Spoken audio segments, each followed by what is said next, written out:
The verse that comes to my mind is 2 Chronicles 16:9.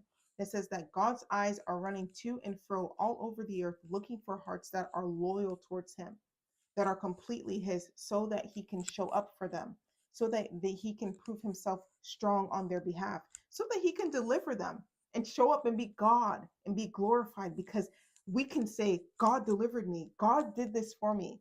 I did not do this in my own power. I waited for God and he delivered it. Look at how glorious he is.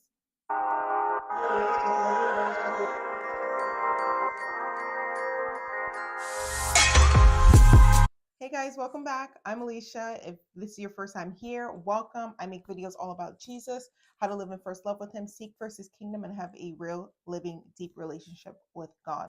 So today we're going to be talking about, what does faith actually look like when you're going through situations, when you're going through a trial, when you're going through hardships.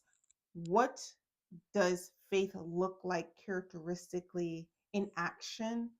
What does that look like when you're believing God for something and you need faith? And so here are some things that you should be doing when it comes to exercising your faith muscle in hardships. So the first point that I have here is that you should be seeking him.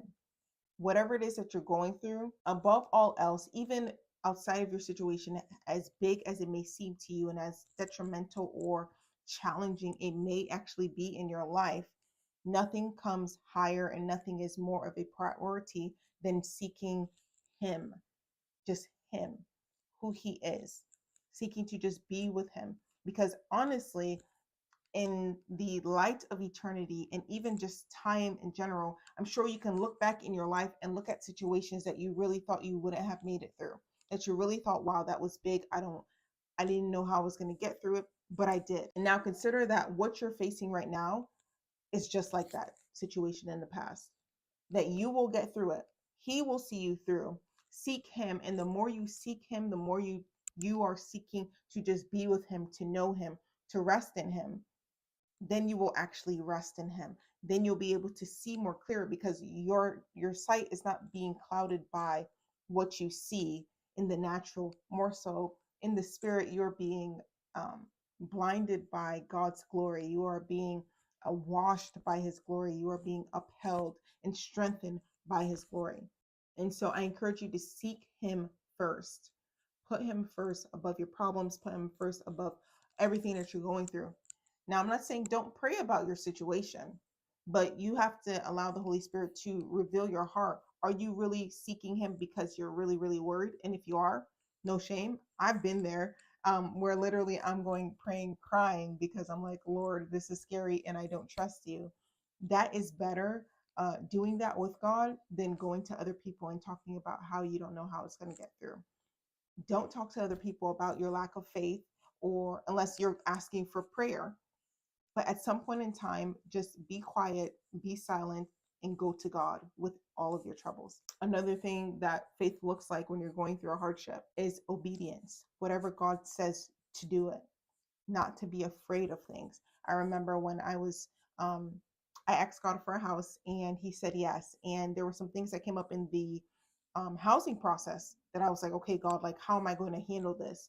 And he said, don't worry about it. Don't do anything about it. Don't talk to anyone about it. Don't try to solve the problem. Leave it alone. And I was like confused, because I'm like, well, this is a hindrance to me actually getting into the house, because it was something that just kept coming up over and over as I kept applying for a house. And you would not believe that he actually worked it out, that I did not have to do anything. And he actually delivered on his word. Like, I can't believe that we're so surprised when he actually does that. When he says, whatever I say, that's what I do.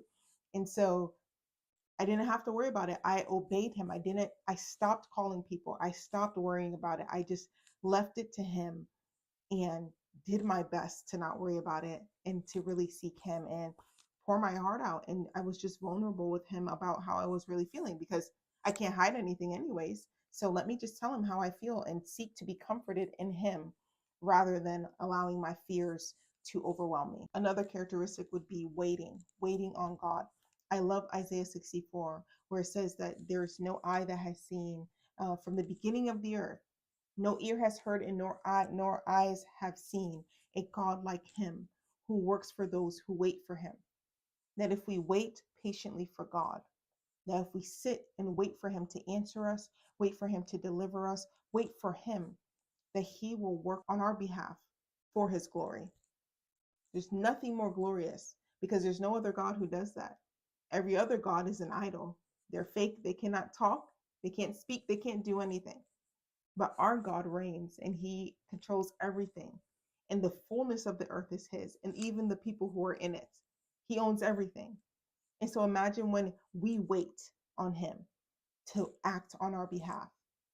He comes through and he delivers because our trust is in him.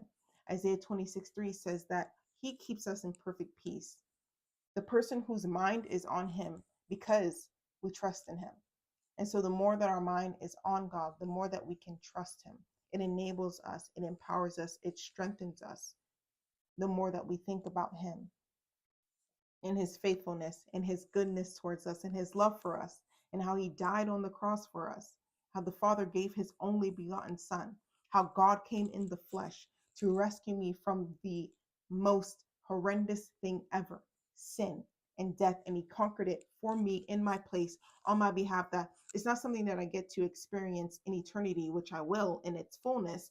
It's something, a victory that I can experience today, that I can walk out today by the power of the Holy Spirit.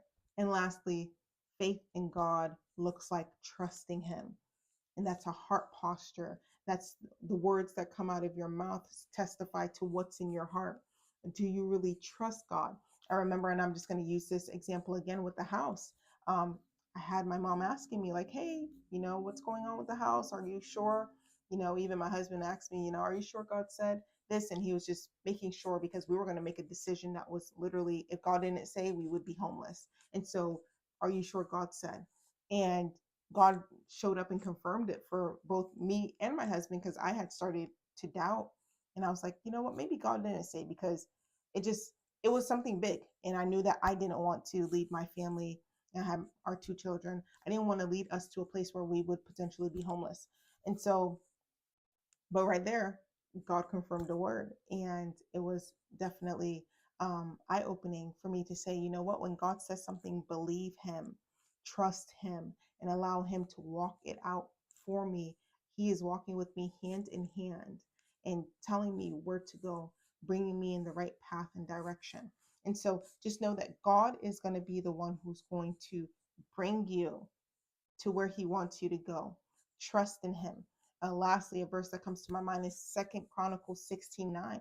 It says that God's eyes are running to and fro all over the earth, looking for hearts that are loyal towards him, that are completely his, so that he can show up for them, so that he can prove himself strong on their behalf, so that he can deliver them and show up and be God and be glorified, because we can say, God delivered me. God did this for me.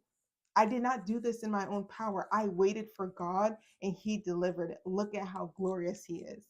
And so I pray that this has helped you, strengthen you, give you encouragement to keep on believing God, because he is the only one who is faithful and trustworthy of all of our trust, of everything that we have. No matter what we face in life, God is worth our trust. Hey guys, if you love this video, then check out these next 2 videos that YouTube thinks that you should watch next. See you next time.